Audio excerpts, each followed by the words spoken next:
بسم اللہ الرحمن الرحیم۔ حضور صلی اللہ علیہ وآلہ وسلم ہر بیوی کے پاس ایک دن رہتے، باقی ازواج مطہرات البتہ باری والی زوجہ کے پاس اکٹھی ہو جاتی۔ ایک دفعہ حضرت عائشہ کی باری تھی جب حضرت زینب ابن ماجہ کی روایت کے مطابق بلا اجازت ان کے حجرے میں داخل ہوئیں۔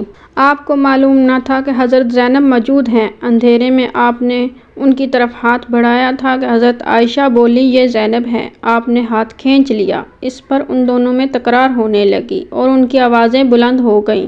ادھر نماز کھڑی ہونے لگی تو حضرت ابوبکر نے آپ کو بلا لیا۔ حضرت عائشہ بولی، ابھی نماز ادا کرنے کے بعد میرے والد مجھے خوب ڈانٹیں گے۔ ایسا ہی ہوا۔ حضرت ابوبکر نے انہیں سختی سے ڈانٹا۔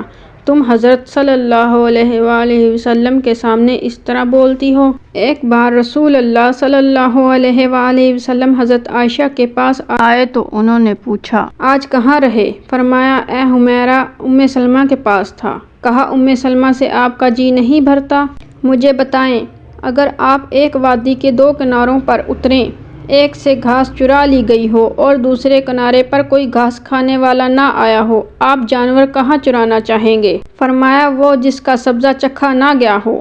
میں آپ کی دوسری عورتوں کی طرح نہیں، میرے علاوہ ہر عورت دوسرے مرد کے پاس رہی ہے۔ حضور صلی اللہ علیہ وآلہ وسلم مسکرا دیے۔ شاہ روم مقوقس نے رسول اللہ صلی اللہ علیہ وآلہ وسلم کو ایک قبطی باندی ہدیہ کی۔ حضرت عائشہ کہتی ہیں کہ وہ حاملہ ہوئی تو مجھے پریشانی لگ گئی۔ ابراہیم کی ولادت ہوئی لیکن ماریہ کو دودھ نہ آتا تھا۔ آپ نے بچے کے لیے دودھ دینے والی بھیڑ خریدی جس کا دودھ پی کر وہ موٹا اور سرخ و سفید ہو گیا۔ ایک دن آپ ابراہیم کو اپنی گردن پر اٹھا کر لائے اور پوچھا، عائشہ، بچے کی مجھ سے مشابہت کے بارے میں کیا خیال ہے؟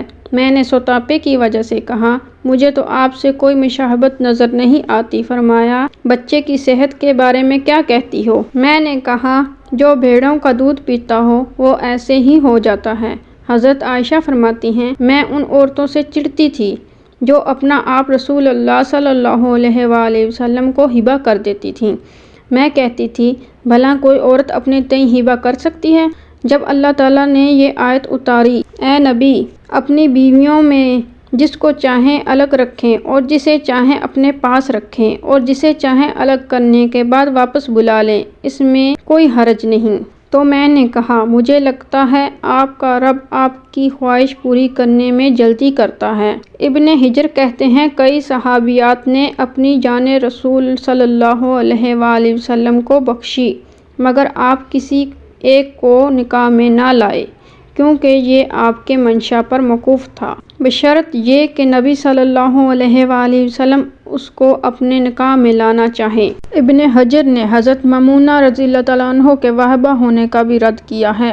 ام المومنین حضرت سودہ بنت زمعہ نے اپنی باری کا دن حضرت عائشہ کو دے دیا تھا، چنانچہ حضور صلی اللہ علیہ وآلہ وسلم حضرت عائشہ کے ہاں 2 دن قیام فرماتے۔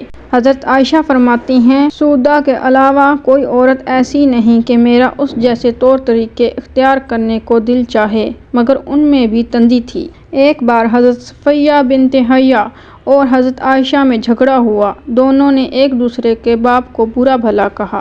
رسول اللہ صلی اللہ علیہ وآلہ وسلم نے سنا تو فرمایا، صفیہ، تم ابوبکر کو گالی دے رہی ہو؟ حضرت عمر فرماتے ہیں، نبی صلی اللہ علیہ وآلہ وسلم کی ازواج آپس کے رشک و رکابت کی وجہ سے آپ سے روٹھ گئیں تو میں نے ان سے کہا، نبی صلی اللہ علیہ وآلہ وسلم تمہیں طلاق دیں تو بڑی امید ہے کہ ان کا رب انہیں بدلے میں تم سے بہتر بیویاں دے دے، تو اسی مضمون کی آیت التحریم نازل ہو گئی۔ ایک سفر میں نبی صلی اللہ علیہ وآلہ وسلم کے ساتھ جانے کے لیے حضرت عائشہ اور حضرت حفصہ کے نام کا قرعہ نکلا۔ رات کے سفر میں گفتگو کرنے کے لیے آپ حضرت عائشہ رضی اللہ تعالیٰ عنہ کو اپنے ساتھ رکھتے تھے۔ حضرت حفصہ کو اس پر رشک آیا۔ انہوں نے حضرت عائشہ سے کہا، تم میرے اونٹ پر سوار ہو جاؤ اور میں تمہارا اونٹ پکڑ لیتی ہوں، دیکھتی جاؤ کیا بنتا ہے۔ رسول اللہ صلی اللہ علیہ وآلہ وسلم حضرت عائشہ کے اونٹ کے پاس گئے اور حضرت حفصہ کو سلام کیا۔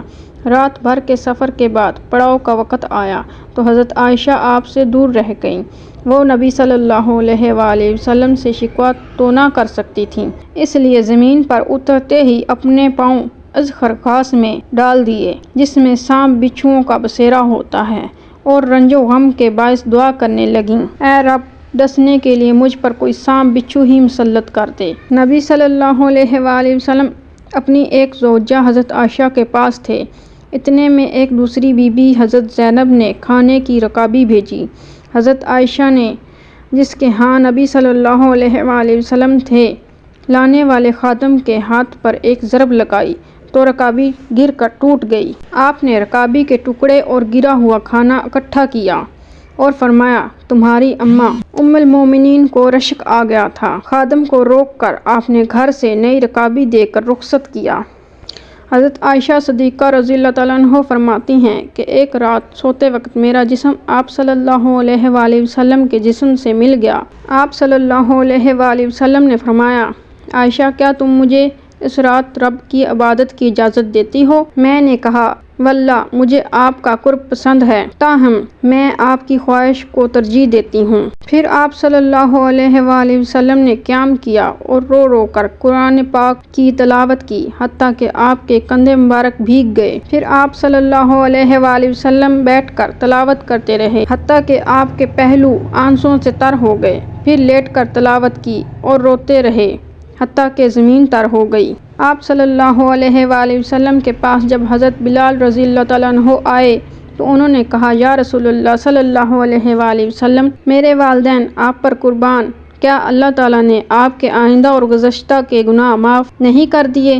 فرمایا، بلال، پھر میں شکر گزار بندہ نہ بنوں؟ اللہ تعالیٰ نے مجھ پر اس رات یہ آیت نازل فرمائی، یعنی آسمان و زمین کی پیدائش میں، دن رات کی گردش میں اہل عقل کی نشانیاں ہیں جو اللہ کا ذکر کھڑے بیٹھے اور لیٹے حال حال میں بجا لاتے ہیں، اور وہ زمین و آسمان کی پیدائش پر غور و فکر کرتے ہیں اور کہتے ہیں، اے ہمارے پروردگار، تو نے یہ سب کچھ باطل پیدا نہیں کیا، تو پاک ہے، ہمیں آگ کے عذاب سے نجات فرما۔ اللہ پاک ہمیں دین کی سمجھ نصیب فرمائے اور ہمارا خاتمہ ایمان پر فرمائے، آمین۔